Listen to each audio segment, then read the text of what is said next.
I'm willing to bet that roughly 75% of fragrance lovers probably are not wearing any of these. Why? It's simple. They're just not in the hype spotlight, and that's kind of the driving force behind the fragrance community.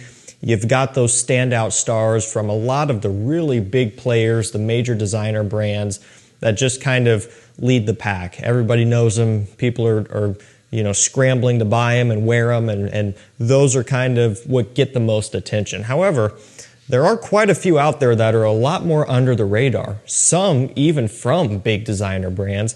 Others, though, are just from brands that typically don't get as much recognition. They're just not established in the same way that a lot of the other huge mega brands are. And I'm talking things like Chanel, Dior, YSL, Givenchy, Armani, and so on. You've got a lot of brands that are much smaller and don't have as much authority in the community, which is kind of what a few of these are. So if you do want to stand out, you want something different, you want something that is just out of the spotlight in an attempt to maybe smell different than those around you or just to discover some new things, this is the video. We'll start off with Mont Blanc Legend Red.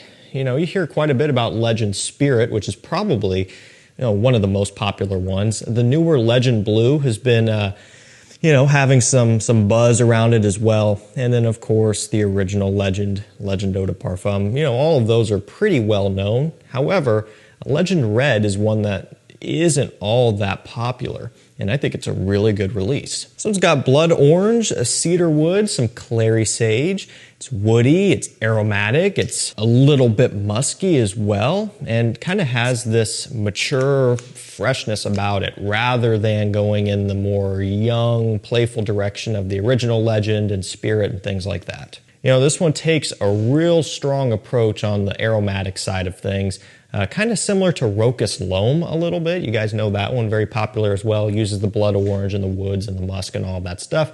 This is kind of similar to that a little bit, or at least in that same type of category. Maybe that'll give you an idea, because a lot of people have probably smelled that scent from Rocus. It's a really popular one, mainly because of the low price and just the good quality that you get in return. Again, a lot of people are wearing the Legends, but not too many are wearing Legend Red, and I think it's a really, really good scent in the line that is definitely overlooked. Now, this next one from Bioni is Bioni Odaparfam Eclat. Again, at least as far as the fragrance community, you hear a bit about the Eau de Parfum and the Intense. I mean, those are two of the main ones. Of course, they have some others. They have Suave, they have Essentiel, and that's it, right? And this one, of course, and I'm sure they're going to keep them coming. All right, they're seeing a lot of success within this line, so I would imagine that there are many more to come, and I would also probably assume, just logically, that at some point, some of the earlier on ones are going to be discontinued eventually. Maybe not right now, but at some point, because eventually they're going to have to start kind of getting rid of some of the old ones to make room for the influx of new ones almost every year. This one's got grapefruit, musk, rose. It's by far the freshest one in the lineup, at least currently. And every major fragrance line has this type of format where they have, the starting scent, which kind of lays down the foundation. So Bioni Odaparfam, that violet leaf based scent. And then you've got the Intense, which is a little bit sweeter with some tangerine, orange facets about it. And then also some sweeter notes like the patchouli and stuff. And then Eclat came along, right? So this is going to go in the opposite direction. It's going to be the freshest, and then they've released a few more since then, but they're all pretty much, most lines are going to have kind of their frosted glass, eau fresh, summer style scent, and that's what this one is. And it's a really, really solid release. Out of all of the ones in the line, all of which are really good, this is one of my favorites. And generally, the eau fresh, the fresh one is going to be typically a little bit more boring and a little bit less exciting than the others, but I don't see that to be the case here. I mean, does it have the same level of richness and complexity as the Intense version? No, but there's still something about this one that separates it from the rest of your usual summer fragrances, and that's what I like, because that's kind of rare. You see a lot of these that start to smell similar, fresh scents. That's not the case. It's still an eau de parfum concentration as well, so instead of, lowering it to an eau de toilette or something like that, like a lot of brands may do for their summer version, they're sticking with the EDPs. They've stuck with EDP throughout the entirety of the line, I would think at some point an extrait parfum, you know, variant would be cool of something at some point, but who knows. Just bright, uplifting, bubbly, fresh. It is perfect for those high heat summer days. I mean, this one is really nice. And again, it's one that people aren't really talking about, especially outside of the community. This next one is Azzaro Chrome Eau de Parfum. Again, you know, it's very common to see the original chrome. Even now, so many years later, people are still wearing that original. The Extreme and the Parfum, a couple of my absolute favorites, and this Extreme especially is very popular within the community. I don't know for sure how far that one has branched out outside of the community. Maybe it's worked its way in just because of the sheer popularity, and then word of mouth kind of gets the word out, you know, elsewhere. But as far as the Eau de Parfum is concerned, you don't hear about it. And there's a couple other oddball ones too. You know, there's Chrome Pure and Chrome Legend and stuff like that, which those are great too. Chrome Sport, which I believe is discontinued. It had a frosted glass bottle and no cap, just a different style bottle altogether. Kind of similar to Versace Eau Fresh, discontinued though. But Chrome Eau de Parfum is one that you just don't hear about. This one has pine or pine needles, a lavender, some orange. That's all they give you. And to be fair, that's plenty. Kind of a woody, earthy, aromatic with a nice, bright, fresh, punchy, kind of sour orange off the top. And then again, just to double down on it, aromatic notes. That's a very popular style these days, which I'm okay with, and you get quite a bit of it here. It's way different than the original Chrome. It doesn't have that same type of metallic smell. It's a lot different than Chrome Extreme and even the Parfum as well. Even though the Parfum does focus a lot on the aromatics, the Parfum still goes even heavier in that direction. This one maintains more of a middle ground, I would say. It's just a nice release that most people are overlooking. This next one is Narciso Rodriguez Vetiver Musk, coming in at an Eau de Toilette concentration. I do love the bottle. Out of all of the bottles in the lineup, it's maybe my favorite. I like that kind of dull, muted, greenish color. Not only on the cap, but even the glass has the slightest tint to it.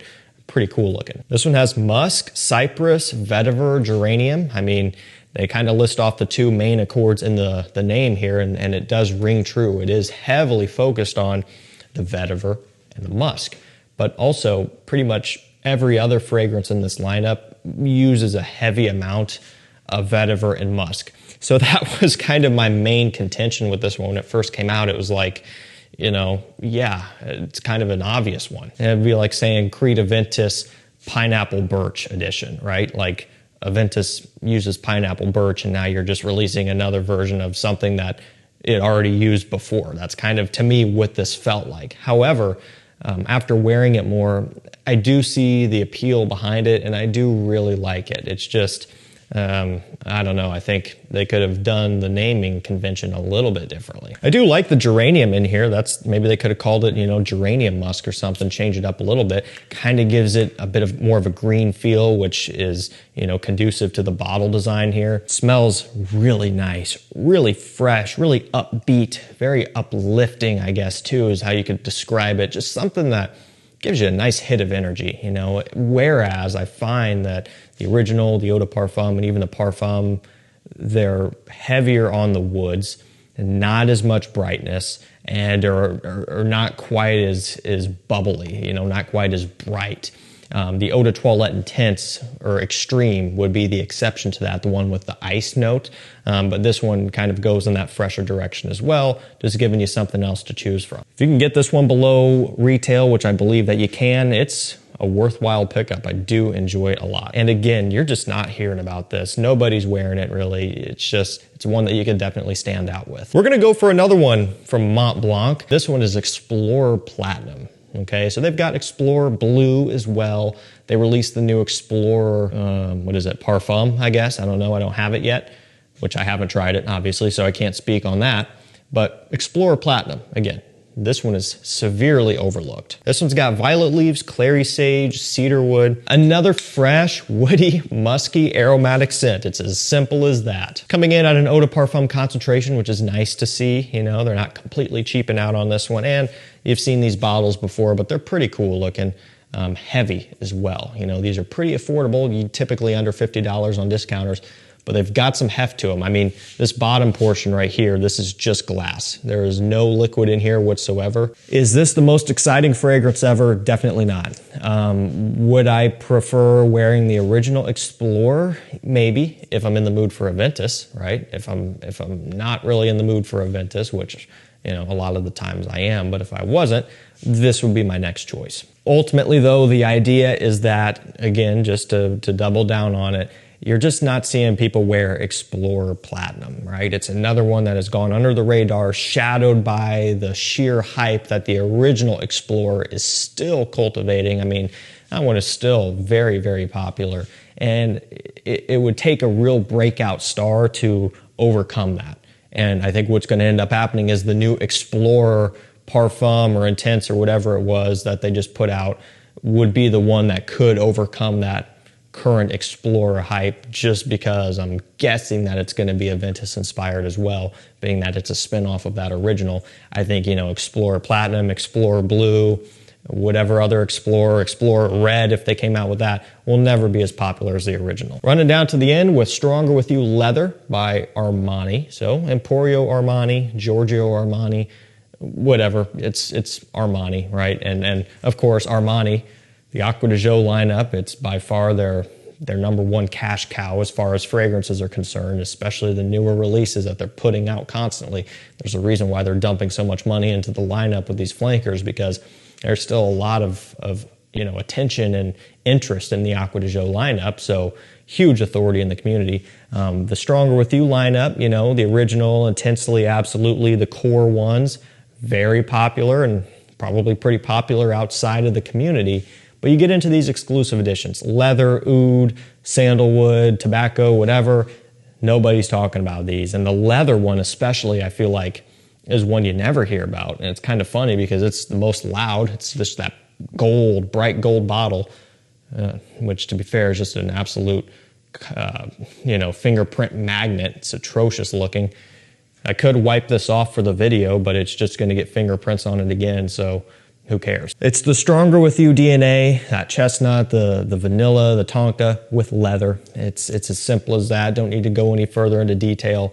And it's one that I do enjoy because of that masculine leather added into that sweeter DNA, but you just never hear about it. We'll finish this video off with Valentino Uomo Born in Roma Green Stravaganza. That's quite the doozy there for the name. If somebody ever stops you and asks you, hey, what is it that you're wearing, you know, when you're walking down the street, it's a lot to spit out, you know, so that's one of the downsides to these long named fragrances, if that ever were to happen to you, because then they're probably not going to be able to hear you when you're saying it because there's so much loud noise going on around you, and they probably wouldn't even be able to spell half of that. So then you're like, here, I'll write it down for you. Let me have your phone, and probably awkward. So that's kind of something to think about. This one has coffee, bergamot, vetiver. Again, 3 notes to take you all the way there, and that's what I pick up on the most. And is that just because that's what they list off and that's what they want you to focus on?